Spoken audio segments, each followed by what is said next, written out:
pledge allegiance. I pledge allegiance to the flag of the United States of America and to the republic for which it stands, one nation, under God, indivisible, with liberty and justice for all. And before you sit down, we have something to celebrate. So please join in. Oh, don't. It is, Commissioner Cook is going to be 29 on Saturday. Well, he said that he's 3 years older than Stephanie Kuhlman, so we know that's how old he is. So, Commissioner Cook, this is for you. Please join in. Happy birthday to you. Happy birthday to you. Happy birthday, Commissioner Cook. Happy birthday to you. Thank you, Ms. Beck. And Bill, they like standing anyway. Now, Ms. Beck, Mr. Sutton's already given me my birthday present.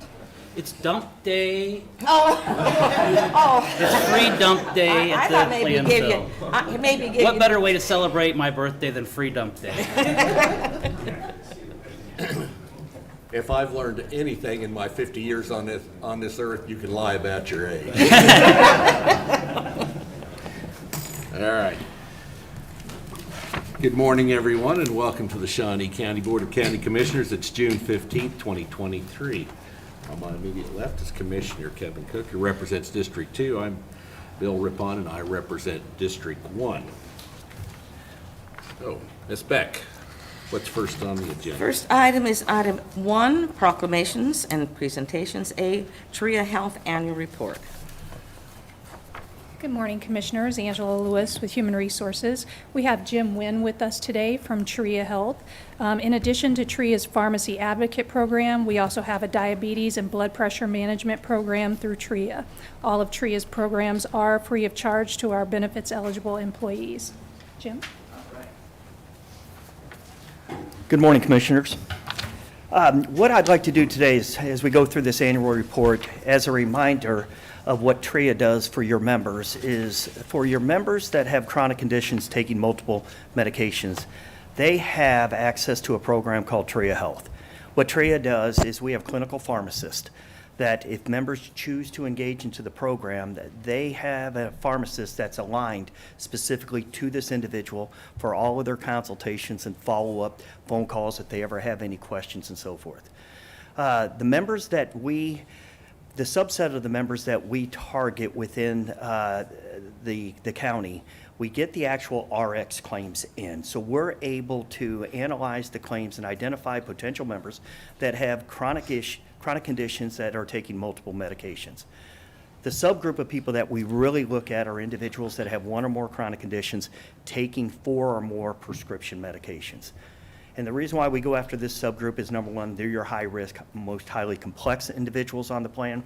Number two, when you look at the cost for medical and RX, they make up anywhere from about 68 to 92% of the total cost, which, to give you a percentage of the population that makes up this one or more conditions, 4 or more meds, is roughly about 23 to 25% of the total population. So they are the minority of the population, but they are, from a cost standpoint, they are the most complex.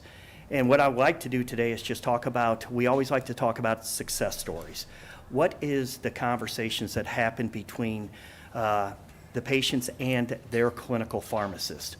And I think, as you'll see in both of these are just 2 examples, the complexity of the issues that these individuals are dealing with, but how having a clinical pharmacist who is an expert in medications can help them navigate the issues, come up with solutions, working with their physicians. And I want to be very clear.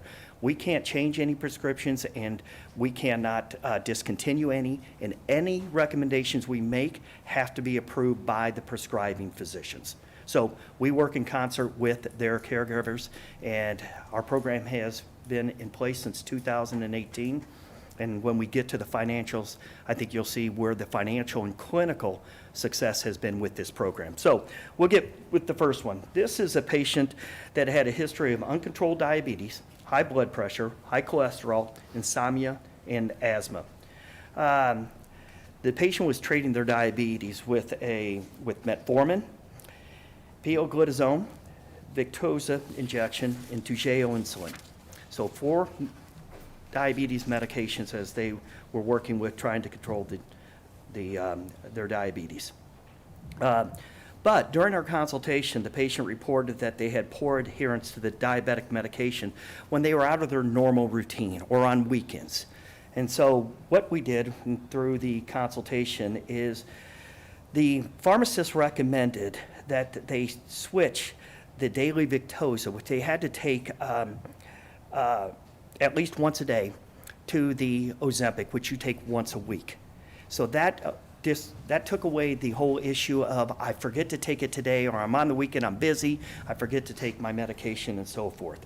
What we know about Ozempic, and you've heard a lot about this on the TV and so forth, but specific to diabetes, not to the other issue on the weight loss, is that we know that Ozempic is one of the better medications out there to help improve the adherence, the lowering of the blood sugars, and it also does reduce the insulin burden that an individual has.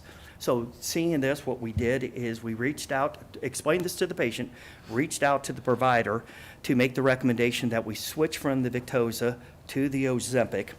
The physician agreed with that recommendation, and through our follow-up and this patient is also on a meter. So when they do their testing, their blood sugar testing, our pharmacist sees it in real time. So we can see whether or not the blood sugars go too high, too low, but what we're able to see is that we've got, this individual is now at goal with a A1C below 7. So this was one where the medications on a plethora of medications, combinations, but they weren't working.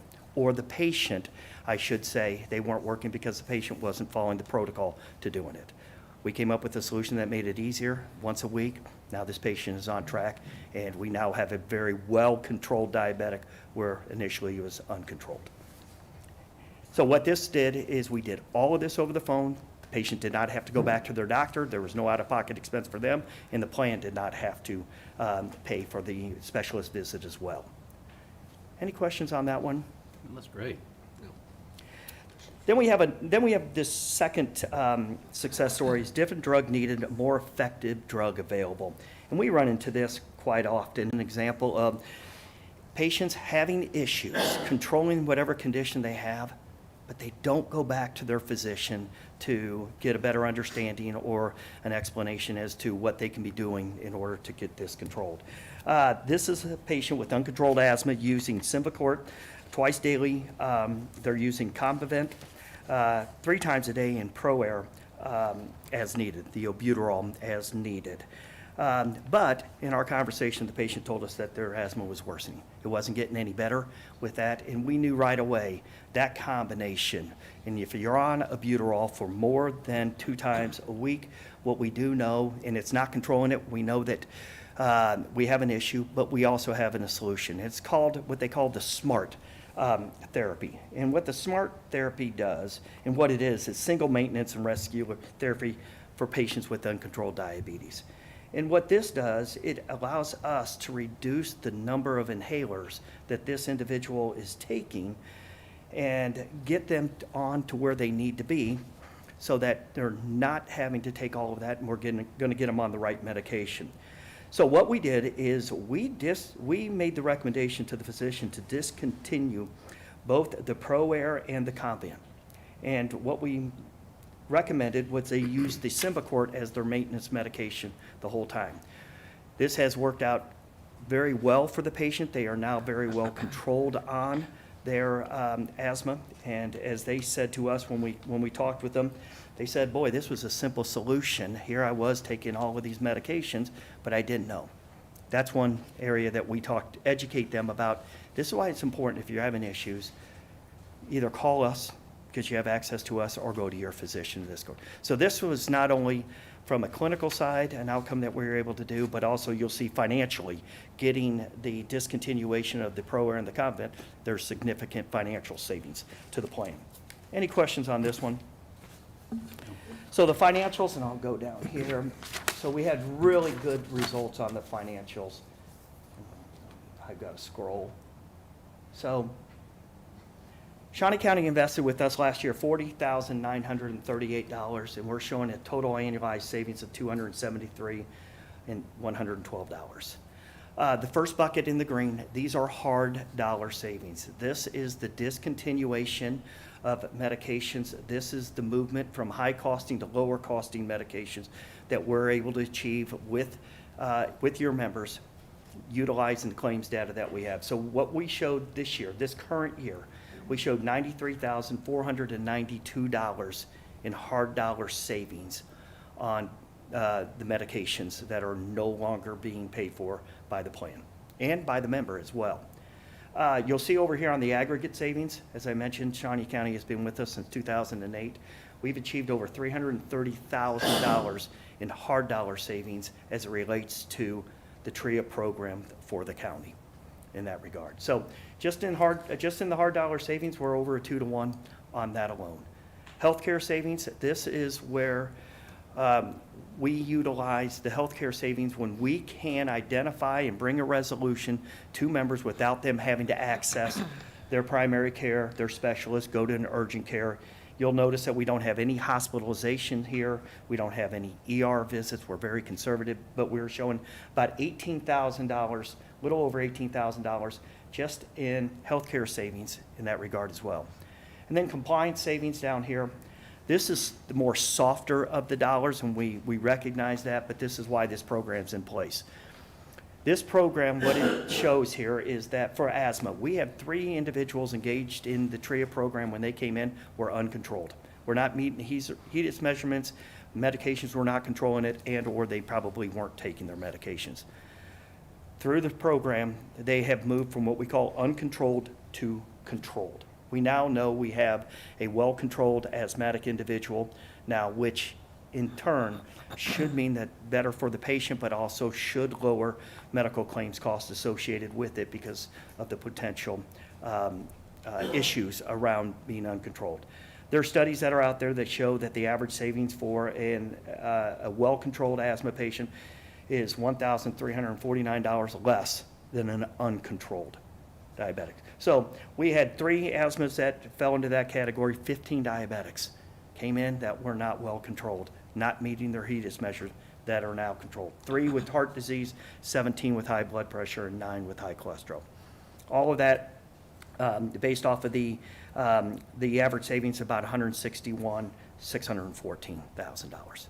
So in all, I think we've been able to do from a clinical as well as from a financial. We've had a real good impact, not only for the members, but a significant impact on the plan spend for the county. And then this next one, this is just what the average patient looks like that's engaged in TRIA. Right now, there's 115 individuals engaged.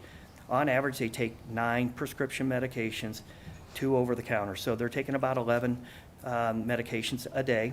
They're dealing with about 6 to 7, both chronic and non-chronic conditions, with 3 of them being chronic. From our book of business, they align very well with what we see. However, you're higher on the number of chronic conditions, which, once you have a chronic condition, that's what you have. So having oversight on that's going to be not only beneficial to the member, but it's also financially going to be beneficial to the plan. And then this bar graph just kind of shows the majority of our engaged 77 have high blood pressure. Pain medications is high, which you would expect for a municipality and a county. High mental health. Mental health actually went down this year, which is good.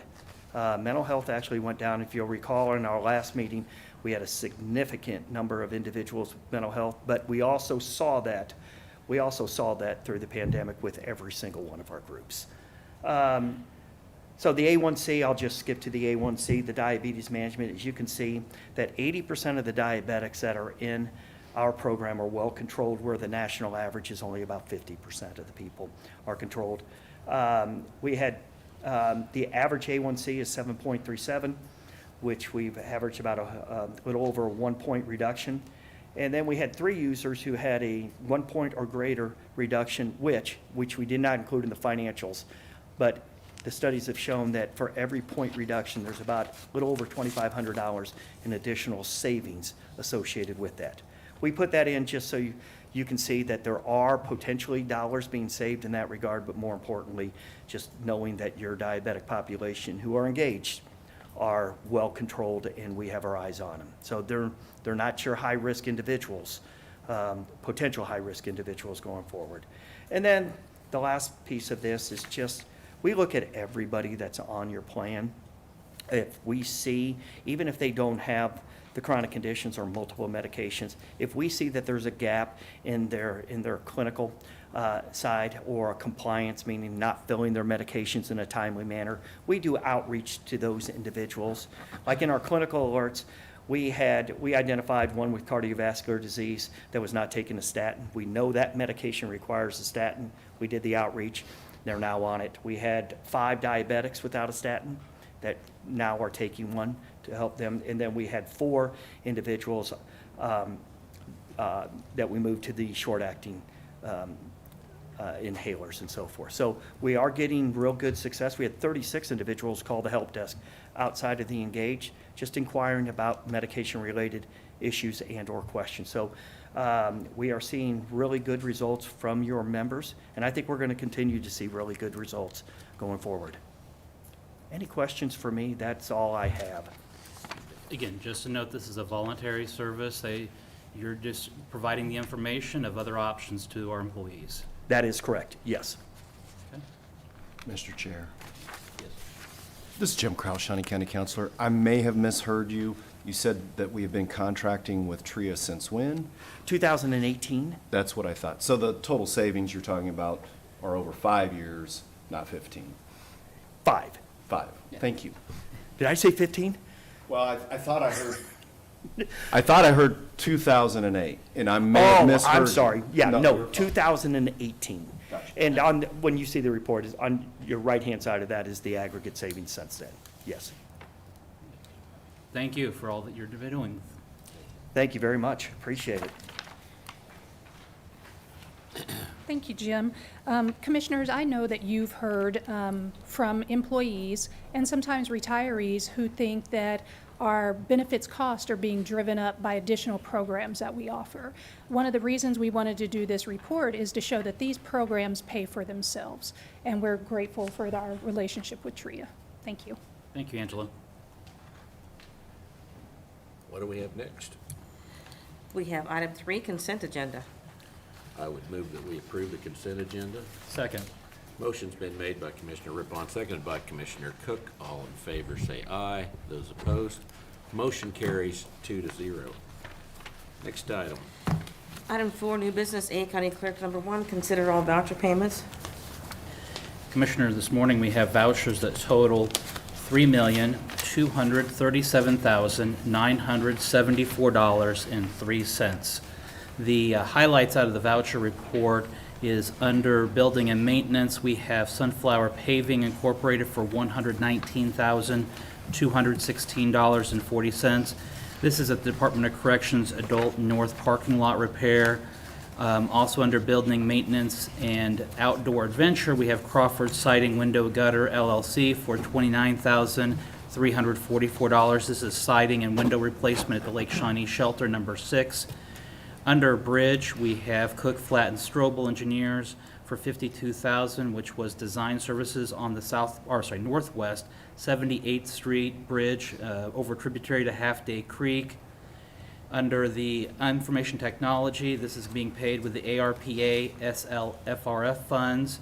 We have Logicals, which is $57,318.54, which was to purchase Cisco network switches and licensing. Under sewer ditches, we have MCON for $215,763.90. This is for the Sherwood wastewater treatment plant influent line repair. I do not have any questions regarding the vouchers. Would move for their approval. Second. Motion's been made by Commissioner Cook, seconded by Commissioner Rippon. All in favor say aye. Those opposed, motion carries 2-0. Next item. Item A2, consider correction orders. I would move that we approve the correction orders. Second. Motion's been made by Commissioner Rippon, seconded by Commissioner Cook. All in favor say aye. Those opposed, motion carries 2-0. Next item. Item B, Department of Corrections. Number 1, request approval to select KBS Contractors, Inc. to begin final negotiations for a contract to design and build a mental health living unit within the Adult Detention Center. Good morning, Commissioners. Brian Cole, Shawnee County Department of Corrections.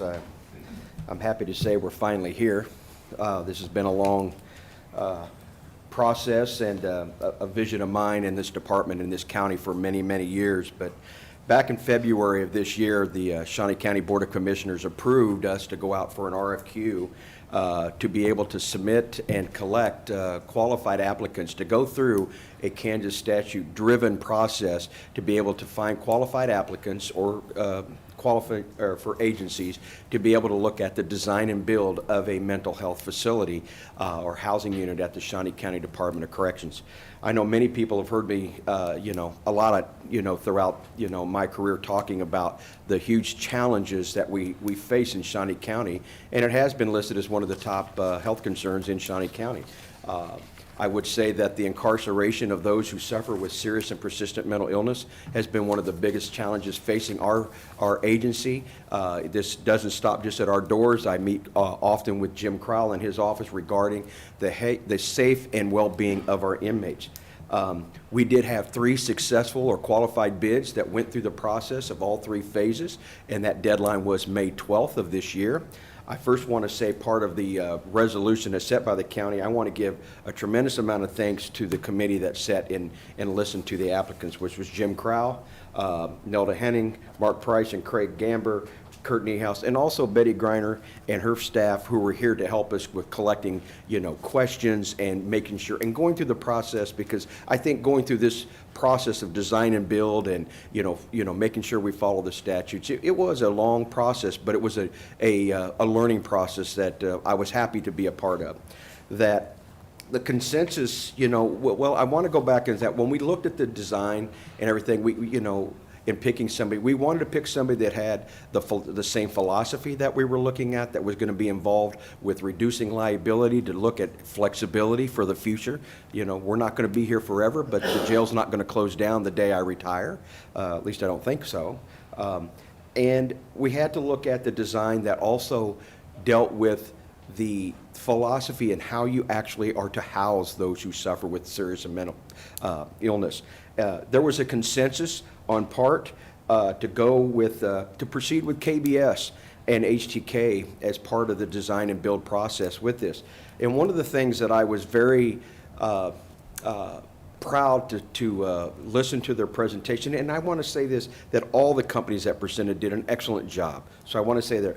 But the decision that KBS had to go with HDR, who is I believe, an architect company that deals with specifically the philosophy and the design of building a behavioral health care unit, was tremendous.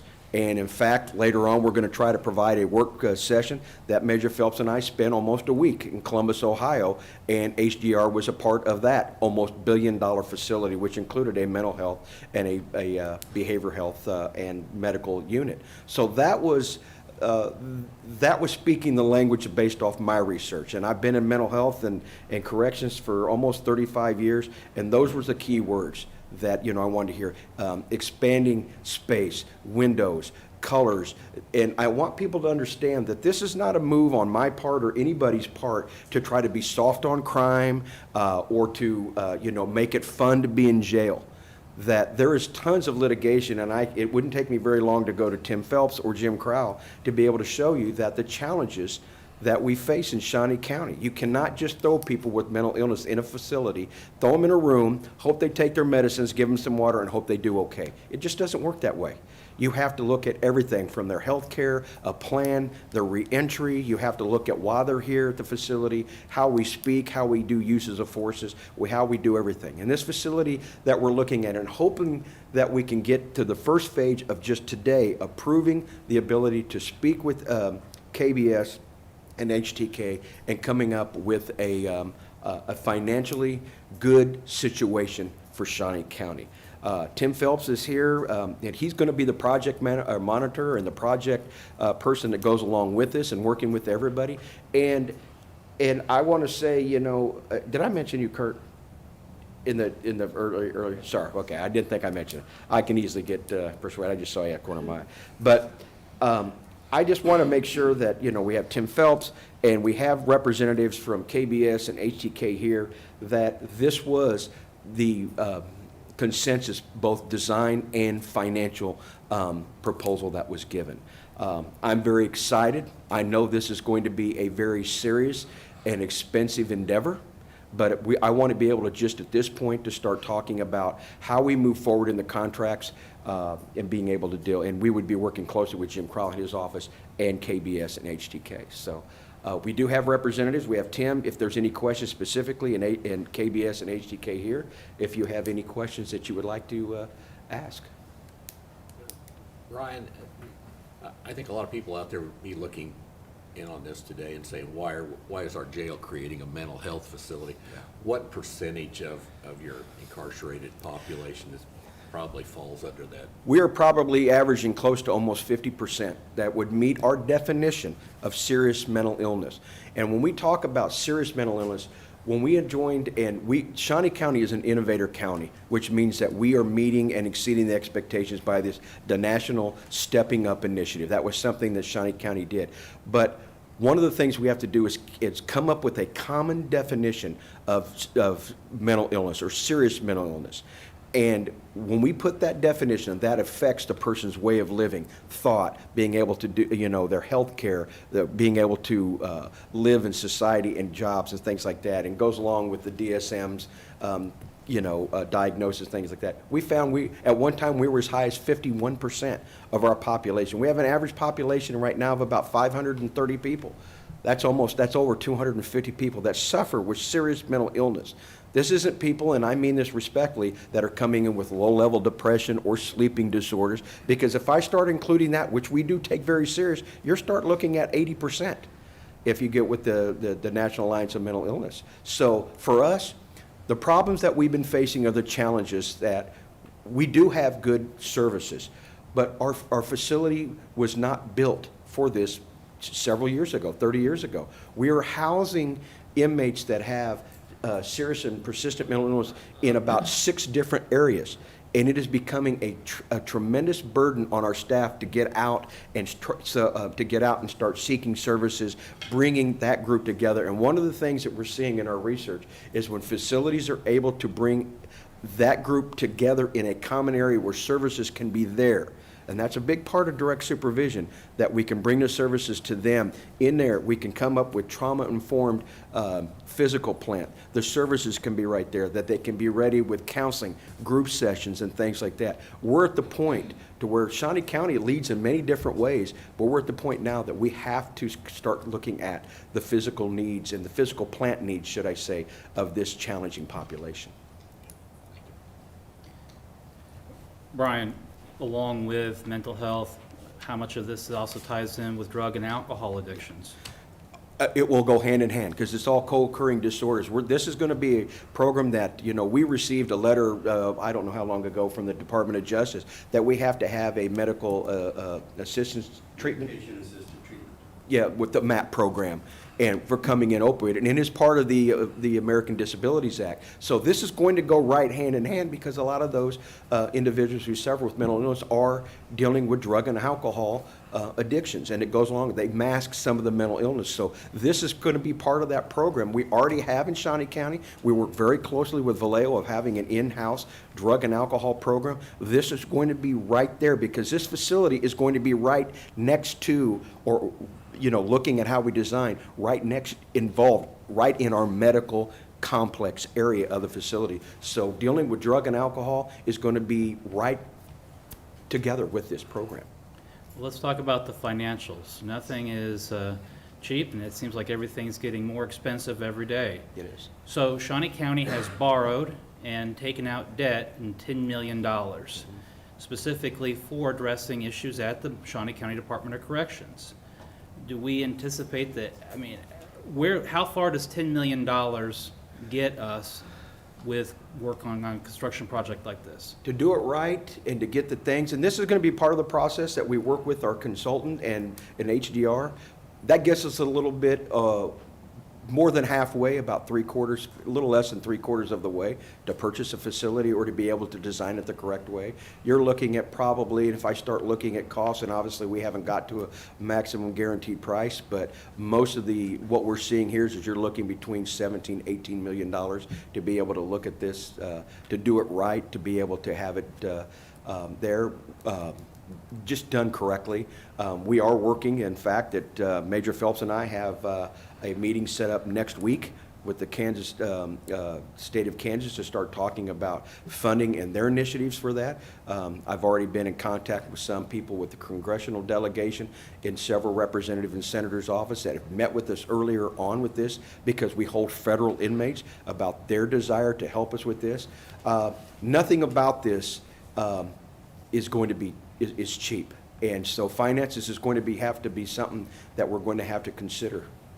When we look at housing inmates in our facility for 3, 4, 6, 8, sometimes up to a year, waiting to get mental health treatment at Larned or other facilities, I mean, we are addressing the state's mental health needs of inmates. I would hope that the state sees us as being partners in trying to take care of their inmates while they're waiting for bed space. And they do. I mean, I think they do recognize that, that we were one of the first, if not the first, to start looking at a pilot for restoration and competency here in Shawnee County to try to expedite getting those inmates or those patients that need to get this service. And it is. We have about an average length of stay of somebody with that needs to go to Larned of almost 12 months to get there. So we're able to start working with them. And So I want to stop Go just ahead. for a minute. yeah, A person goes out and is accused of committing a crime. There's a court hearing that says that they are not competent to stand trial yes, and they need mental health treatment. yes, And they're supposed to go off to Larned, which is a mental health facility, to work on competency issues. yes, sir. And they sit in our jail for a year. Their case is still pending. They have not been found guilty. They haven't been found not guilty. It's just on hold Yeah. for a year while they're waiting just to get to the hospital. Yes, sir. And meanwhile, during that year, we're housing them and we're paying up to $300 a day for mental health treatment to take care of them. Yes, sir. And the state doesn't compensate us back for any of that. No. No. I think the state should look at us being a partners then. And I do, and that's going to be a big part of my discussion, and that, I have very good relationships with those that work at the state, and they do see the work that Shawnee County is doing, and I'm hoping that we can expand our relationship with them. They understand the valuable work that we're doing in Shawnee County, and it's going to be, it's going to have to be now, Tim and I's discussion of the need and how this benefits the state. This is a community issue. This is, unfortunately, a lot of people have some, misconceptions that the jail is, well, I thought, Brian, I get these calls that say, well, I thought I was told that if they get arrested, that you have this robust system down there, that jail was where they're going to go. And it's not. We're not a stabilization unit. We're not a mental health facility. But the courts have said we got to start acting more like a mental health facility, and the costs of doing that business. But this is a community issue, and we hope by looking at this, and part of my vision and our vision is to help smaller communities and the federal government, as far as when we're housing there, that we have such a program for us to be able to do it right. And we do a lot of things right, and I'll stand here today to tell you we do a lot of things right. The physical plant is the next vision for this facility. And again, I just want to stress to those that are paying attention or making notes, if you house an inmate for 1 year at $300 a day, that's $105,000 that Shawnee County taxpayers spent. And we have an average of about 30 people waiting to go to Larned. So times that by 30. Well, I've got my little calculator out. That's $3,168,000 a year. That's for 30 inmates. That's for 30 inmates. Yeah. So $3 million in taxpayer dollars for housing mentally ill inmates. So I'm very proud of, you know, and I'm excited if we get this approved to start working on this. You know, I'm very proud of this process. You know, part of my, it took longer than, but, Jim kind of, reminded us that this is what we have to do, and we did it right. I think we did. And the one thing I will say is that, and I think Betty even mentions, there were things along the way that we learned on this that, I didn't know this, or this, that, and the other. And so that, the input of this committee of talking about physical plant and talking about the IT part of it, the finance part, and I relied so much because it would, oftentimes they would say, okay, Brian, what do you think? And I'm thinking of the program, they're thinking of the building, they're thinking of the bricks, the mortar, the IT thing was so valuable in this process, and I just am, they need a raise, they do so good. Right, I don't know if we want to have KBS or HDK kind of talk. I mean, KBS has been a longtime partner with the Shawnee County Department of Corrections on a number of additions, Yes. Improvements, modifications to Department of Corrections. I think they know the facility just about as good as anybody. I don't know if they want to talk about some of the things that they're looking forward to working with us on. I have one more question for Yes, sir. Brian.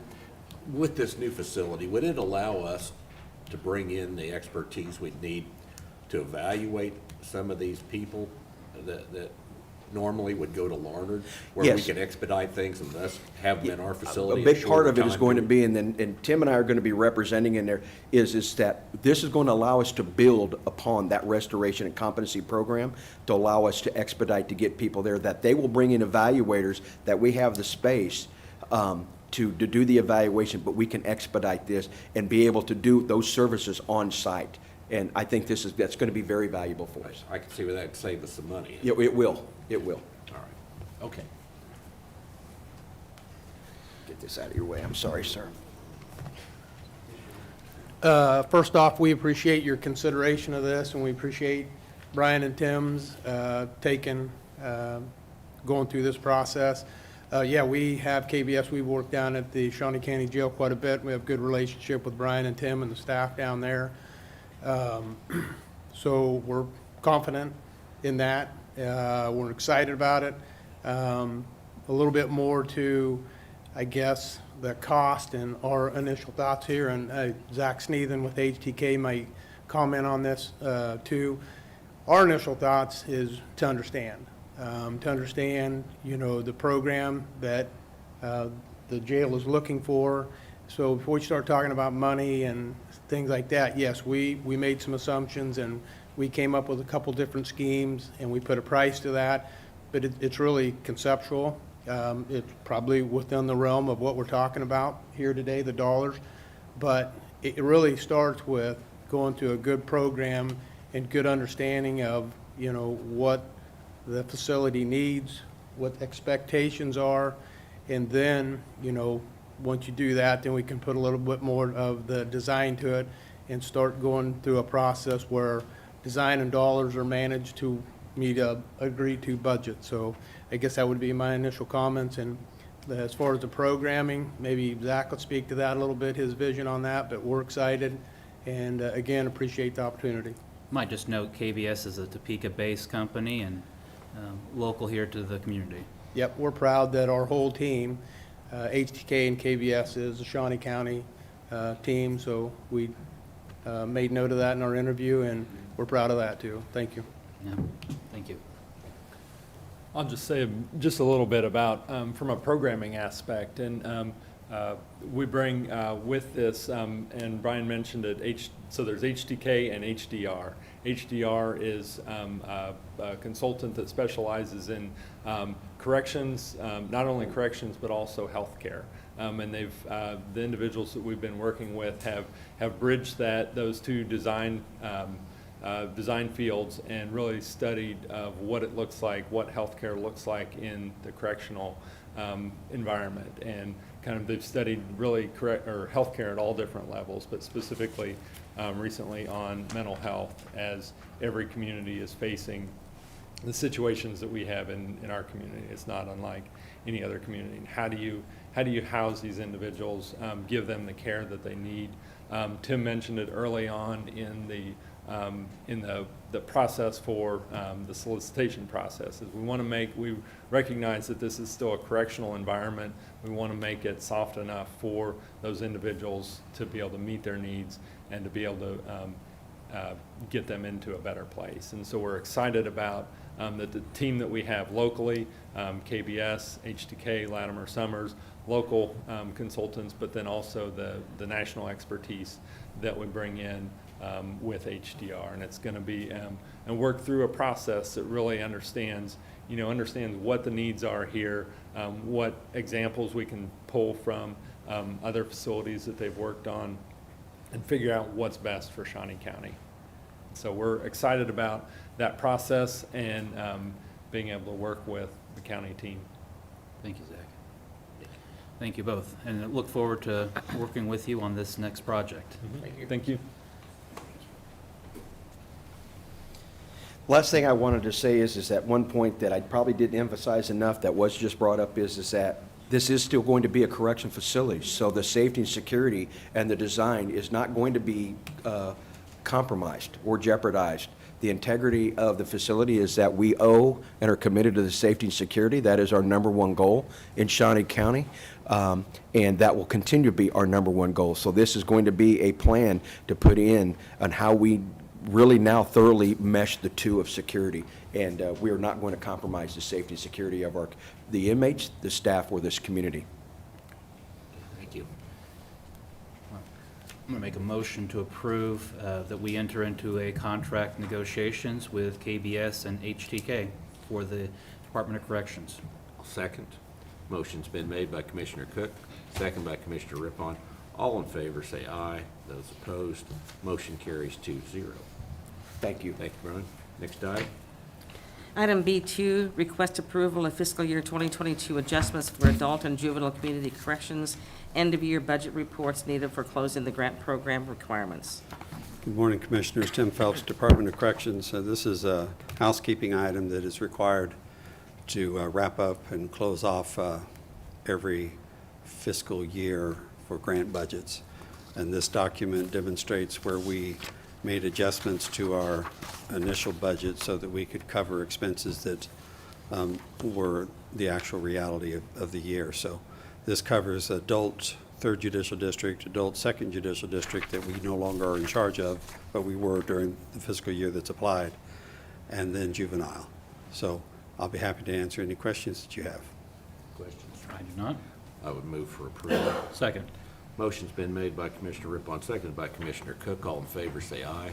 Those opposed, motion carries 2-0. Thank you, Commissioner. Thank you, Tim. Next item. Item C, emergency management, #1. Consider approval to award bid and make purchase of solar panels from Goodard Enterprises in the amount of $34,500, with $33,036 from CIP 23 and $1,464 from the emergency management fiscal year 23 budget. Good morning, Commissioners. This is the next step in our solar panel testing out. And Goddard is the company we want to go with. And this is just to look for the approval so we can get started on that. Questions? Dusty, just briefly, this is to be a backup for our batteries, or does this power the batteries? How does this going to work? I don't want to get too far into follow-up questions where I say I don't know a lot, so I'll start with this. These solar panels are going to be primary to run the sirens, and that also allows us to put sirens in places where we don't have to hook up to a meter or something like that. These are mainly for outdoor, as you know, so we're trying to put them in places where I guess people do recreation, is like trails and such, where there's not power out there. So that'll be the first step, and if they work well there, then we're looking at replacing all, and then that'll be the primary power, with the regular power being backup.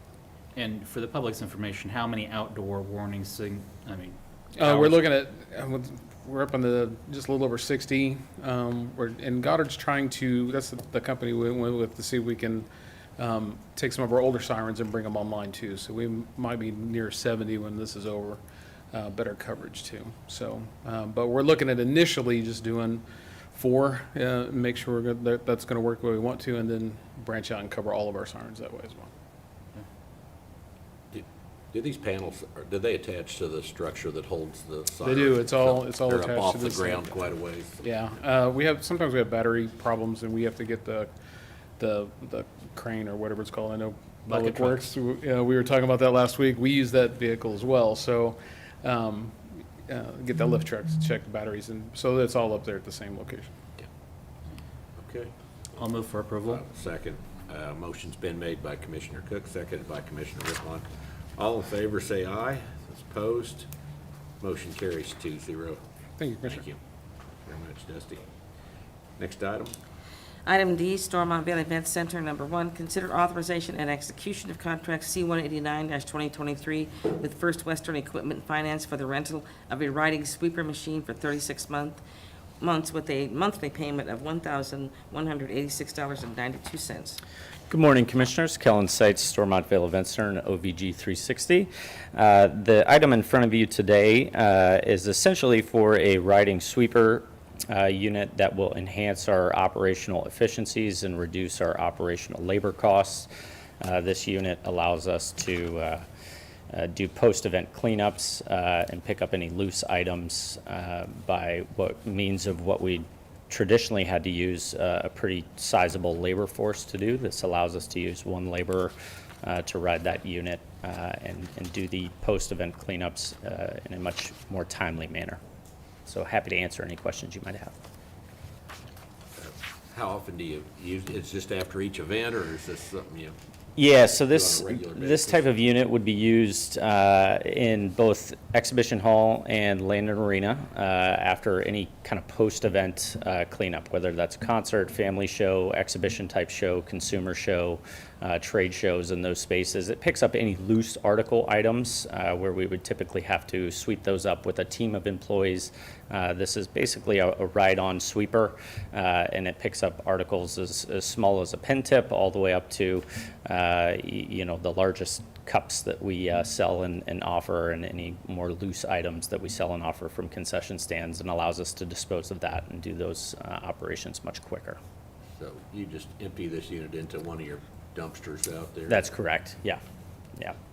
We've had the unit on site for the past couple of months. It has sped up our post-event cleanings on average by about 2 to 4 hours, depending on the size of the cleanup that's needed for those spaces, and reduce that labor force down from anywhere from 6 to 10 employees down to 1 to 3 employees. So quite a bit of labor cost savings utilizing this piece of equipment. Any questions? No. Then move for approval. Second. Motion's been made by Commissioner Rippon, second by Commissioner Cook. All in favor, say aye. Those opposed, motion carries 2-0. Next item. Item D2, consider approval to go out for bid for the repair of the Stormont Valley Event Center's parking lot. Good morning again, Commissioners. As you recall, as we wrapped up our renovation project, we did have some contingency funds left over from that project. We utilized those funds and put them into a holding account specifically to address any parking lot maintenance issues or continue to maintain the parking lot in a manner that would be justifiable to the outward appearance of the newly renovated facility. I don't want to scare you. The parking lot is not in disrepair or anything like that. This is more so to maintain that routine maintenance on the parking lot. The request we're looking to go out to RFP for this project is to hot seal any cracks in the parking lot so we don't have any subsurface issues with water penetrating through the asphalt and getting down through there. This request would also include restriping of all of the parking lines and our ADA parking accessibility lines in the parking lot to keep that look and outward appearance of the parking lot looking fresh. And in a couple years, what our plan is to go back and do a full seal top coat over the entire parking lot to, one, darken it back up and get it and just keep it looking fresh. Our main goal here in utilizing these funds is to make sure that we don't have the issues that we had prior to the renovation in the parking lot, maintaining that parking lot top surface and keeping it not only beautified for the outward appearance, but also in good, healthy shape for a long term. Move for approval. I'll second. Motion's been made by Commissioner Cook, seconded by Commissioner Rippon. All in favor, say aye. Those opposed, motion carries 2-0. Next item. Item D3, consider the request for a sole source purchase from Tamas Corporation for a bike rack barricade and associated pieces in the amount of $26,611, utilizing capital outlay funding. Good morning again, Commissioners. Last request I have here for you today is, as our events have grown and as attendance has grown at many of our events, so has our need for crowd control infrastructure. The reason that this request is a sole source request is because our current bike rack barricade and what we call tension barrier barricade, which is more of a line queuing system that you see at movie theaters and things like that, is not sufficient for the amount of inflow and patronage that we have started to see on a lot of our annual routine reoccurring events and some of our larger events for that matter. This request would allow us to purchase some additional units of bike rack as well as that tensa barrier to help with crowd control scenarios and line queuings and things of that nature. In addition to this request, we are going to be coming to you in the next month or so. We are looking at some bike rack covers. Those covers would, one, dress up the bike rack so you're not looking just regular at a bare bike rack. For a lot of our events that are telecast or televised or pay-per-viewed or something of that matter, it just gives it a dressed-up look and certainly allows for a little bit more opportunity for branding for the facility on those types of platforms. And happy to answer any questions you might have on this request. Go ahead. Oh, Mr. Chair, I have a question.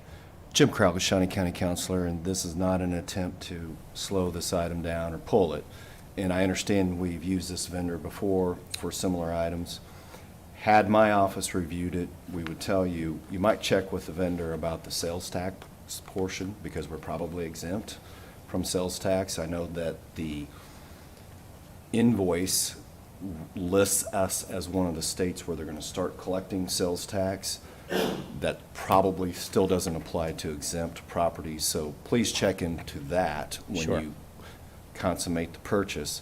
The other thing we might do is add a contractual provisions attachment because this company is located in the state of Pennsylvania. And so the reason why we do that, one reason why we do that, is so that, let's say we send them the money and we don't get back the product and we have to pursue litigation. That allows us to clearly pursue litigation here, and we don't have to fight over whether it's in Pennsylvania or Shawnee County, Kansas. And of course, it's much cheaper for us as a county to do it in Shawnee County. So I would ask that you, when you work with them, see if they will execute a contractual provisions attachment along with it. I'm not super nervous because we've done business with this company before, but those are the types of things we would point out to you if this was brought to us. Thank you. Very good. Thank you. Jim, with those things being said, we're looking at sales tax of $2,400. Does the county, if the county was to approve this contract today, is it as presented or as negotiated?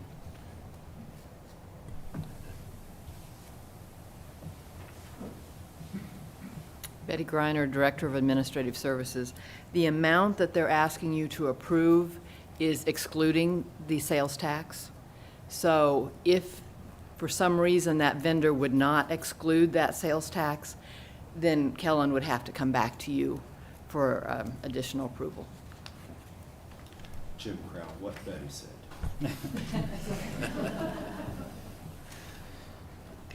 Mr. Rippon? Yeah, I think we could approve this based on the removal of the sales tax. And the amount listed of the $26,611, is without the sales tax. That is correct. Okay. That would be my, do you want to make the motion then to approve that? I will make that motion. It'll be the $26,611. Second. Motion's been made by Commissioner Rippon, seconded by Commissioner Cook. All in favor say aye. Those opposed, motion carries 2-0. Thank you, Carolyn. Commissioners. Next item. Item E, Health Department, number 1, consider authorization and execution of contract C-190-2023, an agreement between Wichita State University and the Health Department to work on connections for electronic case reporting to the Kansas Department of Health and Environment EpiTrack system and the KHE, they do it all the time to me, information management system, and she will explain what all those are.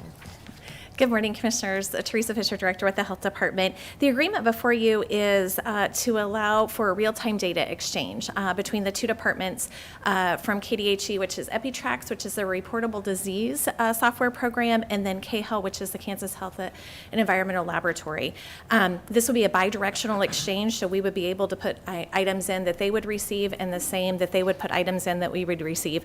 So for an example, for our patients that we see that require lab, currently, we put the lab into our electronic medical record, but then we also have to fill out a separate lab requisition to send to KHEL. This connection would allow us to just put it one time into our electronic medical record, and it would flow direct to the KHEL lab.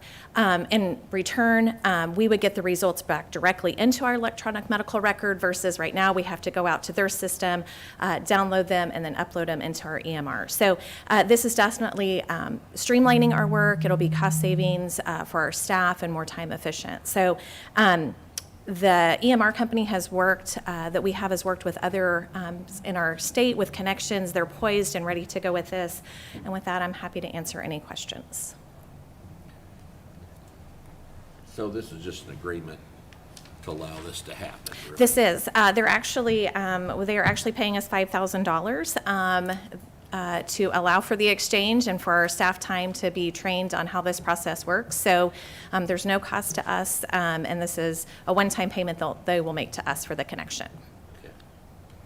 Any questions? No. I would move for approval. Second. Motion's been made by Commissioner Rippon, seconded by Commissioner Cook. All in favor say aye. Those opposed, motion carries 2-0. Thank you. Thanks, Teresa. Next item.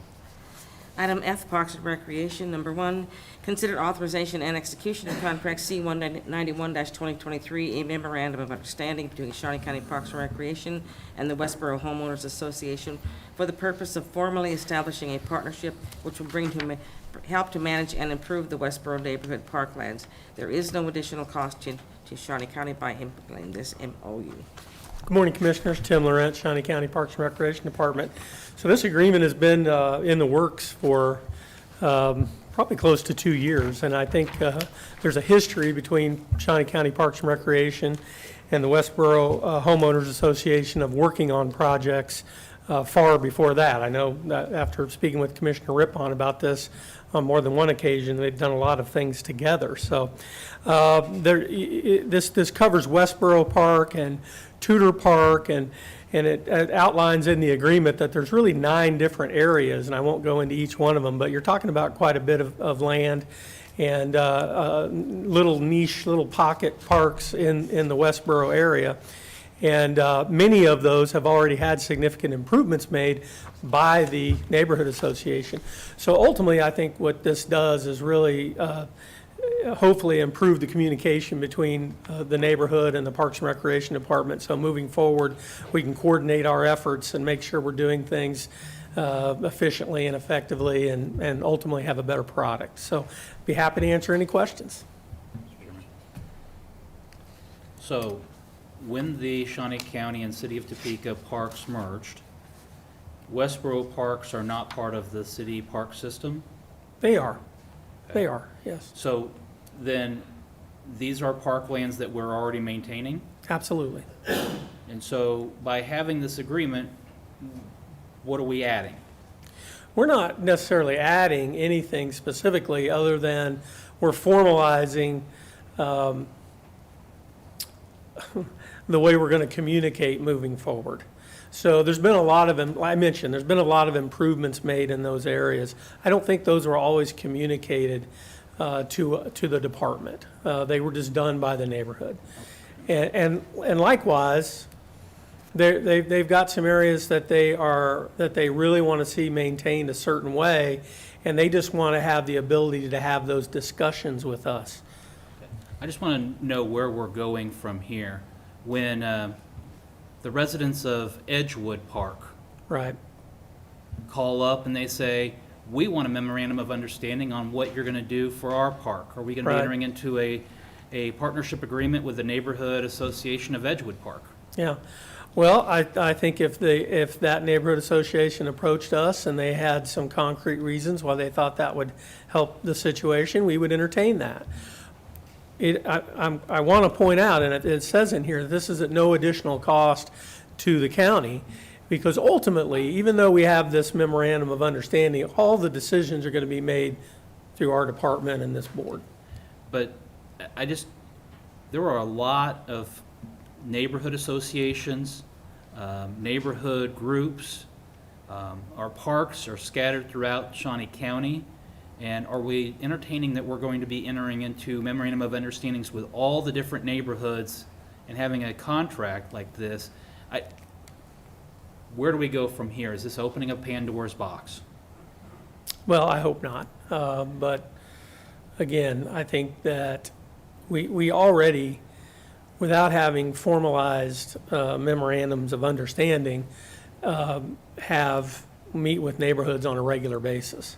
So I don't know, even if, I don't anticipate there being a massive amount of these after today. But if it helps us and it helps the neighborhood understand the goals and the objectives of how we want to manage property, I don't think that's a bad thing. I think it's always good for us to be talking to the neighborhoods and letting them know what our expectations are. You know, what level of maintenance do we maintain this particular piece of property? What does that mean? And then they have the ability to work with us on volunteer time, and fundraising. I mean, I think that's a portion of this. We're not mandating it, but Westboro has over the course of history managed to do some fundraising and do some of these projects with their funding. So there's a lot of neighborhoods that are very active. I mean, Holiday Park is very active. When they throw out the seasonal displays. Right. They do plantings, and they work with the county, and I just don't know, how many more contracts are we looking at potentially coming down the pike? I'm not sure I can answer that as I stand here today. Westboro is somewhat unique. They have a long history of helping with the park department, not only volunteer, but monetarily. Right. That's something you don't always see, and it's a cluster of parks as well. So it's a little bit different. A lot of neighborhoods, you're dealing with one park. Here you have multiple parks. I don't know, 9 different.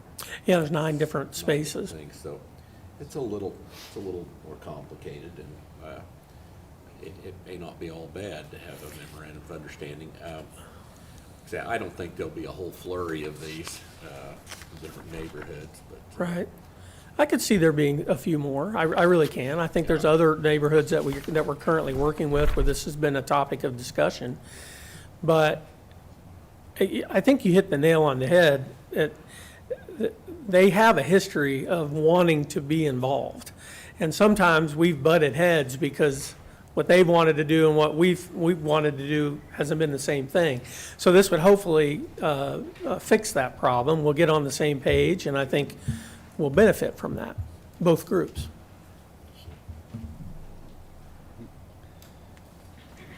I hope it works well. well, I will. I'm going to go ahead and move for authorization of this. I'll second. Motion's been made by Commissioner Rippon, second by Commissioner Cook. All in favor say aye. Those opposed, motion carries 2-0. Thank you. Thank you, Tim. Next item. Item G, Sheriff's Office, number 1, acknowledge that Sheriff's Department or Sheriff's Office completed the process for 2023 COPS Technology Community Project Fund Grant. The amount of the request was $1,664,000, and the funds will be used to upgrade deputy body-worn and vehicle cameras throughout the agency.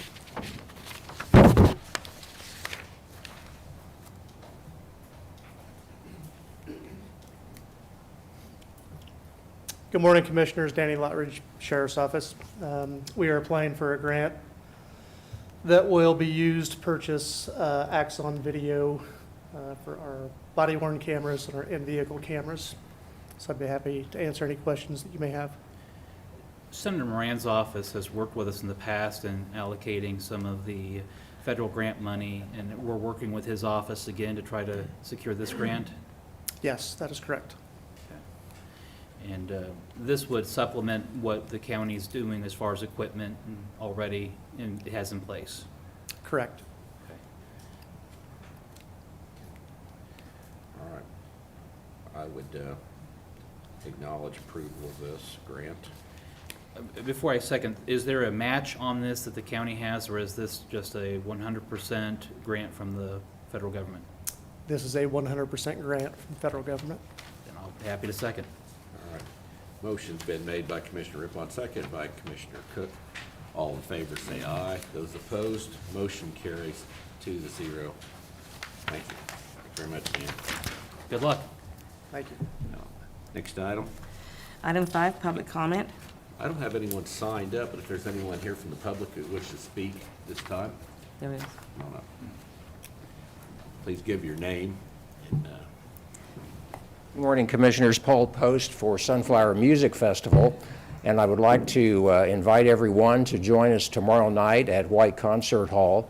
We're beginning our 37th annual festival with world-class musicians coming in from all over the United States and some from overseas. And this is really a spectacular event that I think the public will enjoy. It's all free, open to the public, 7:30 each night for 8 concerts. And I would mention that on June 19th, Juneteenth, we're having our Jazz Night offering, where we'll be celebrating women composers, black women composers in the jazz world. So hope that folks will come out and enjoy the festival. We have a great program lined up for everyone. Thank you. Is June 19th also at White Concert Hall? Yes, all the events are at White Concert Hall. We do have some outreach events, I believe Wednesday at the library, and we also are doing one at Brown v. Board. So all of the concerts are free. You can go to our website, sunflowermusicfestival.org, and see where the outreach concerts are located, but everything for the primary concerts, White Concert Hall, 7:30 each evening. Thank you. Thank you, Paul. Thank you. All right. Anyone else from the public? Seeing none. Next item. Item 6, administrative communications. Who's first? Oh, Bill, you were so close. Good morning, Commissioners. Kellen Seitz, Stormont Vale Event Center and OVG 360. Just wanted to update you and the public on a few event announcements we have coming up. So yesterday we announced the Topeka Taco and Margarita Festival. That is a brand new event that we are producing inside Landon Arena. It's Saturday, August 5th. It includes it's primarily a festival to celebrate tacos and margaritas. So we have I know it's not May, but it's the middle of summer, and that's a good treat. So we'll have 10 to 12 different offerings at all of the concession stands for different taco options, and the same for margarita options. So a little bit of everything for everyone. It'll be featuring luchador wrestling on the arena floor, as well as some vendors and craft market on the arena floor. So a pretty unique concept. It's kind of a walking tour to get you tacos and margaritas and enjoy some entertainment while you're there. In the next couple of weeks, we've got a major concert announcement coming out. Pretty excited about that. It'll be a concert that takes place in the month of October. We have a holiday concert announcement coming out next month. And then we also confirmed and will be announcing a family show that'll be announced in the next few weeks for a December timeline. So we're also working on a number of other pieces of entertainment business, and looking forward to bringing some more announcements and exciting opportunities for the community here soon. Thank you, Gil. Thank you, Kellen. Bill, you're on. Good morning, Commissioners. Bill Sutton, Shawnee County Solid Waste. Have two announcements. First announcement is in celebration of Commissioner Cook's 29th birthday, as you mentioned earlier. Invite everybody to come out to Rolling Meadows Free Dump Day out there at Rolling Meadows Landfill and get rid of your junk that you've been accumulating for the past couple of years, because the more that you throw away is the less that I got to pick up. So they're open from 7 till noon. They accept anything non-hazardous. The prohibited items are the standard prohibited items, like anything liquids, tires, CFC containing, or refrigerant containing devices, so anything like that is not accepted. But come on out and get rid of your stuff. Second announcement is in celebration of Juneteenth. On Monday, we will be closed. So we will be sliding our Monday pickups to Tuesday, and then Wednesday will be our double day with our Tuesday and Wednesday customers. Thank you. Bill, what was the date on that free? That would be this Saturday, June 17th, from 7 until noon. Get there early. Get there early, get there often. Okay. All right, thank you. Thank you, Bill. Anyone else? I just want to let you know that Osage County has had a little struggle since February. They're on their third county clerk since February. This week, Lori Ray from my office and we have spent a couple days down there. It's a little bit self-serving because they have values that we needed so we could get our information out and budget information out to everybody. As you know, and there were several other surrounding counties that had the same thing. But Michelle Morris is the newly appointed county clerk. She's been on, I think this is her 15th day that she's been there. So she's doing a great job, and she has good staff. And I think 3 of the 4 people that work in her office are also relatively, maybe have a month under their belt. So, things are well there. But just like, that I just kind of went along to keep things moving. But Lori helped them. She sat down with our software, our CIC software, and we partnered with them. So just want to let you know that's what we've been doing the last couple of days. Thank you. Yeah. Mr. Cook? I don't have anything. I mean, how much better does it get than free dump day? So. I like that it's done in your honor, right? Yes, absolutely. That's a nice touch.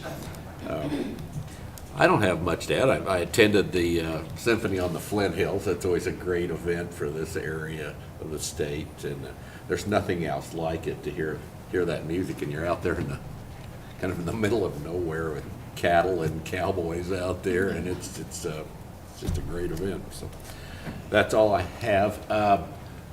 Do we have a Monday work session planned? We do not have a Monday work session. So with that, and we do not have need for an executive session. So with that, we are adjourned.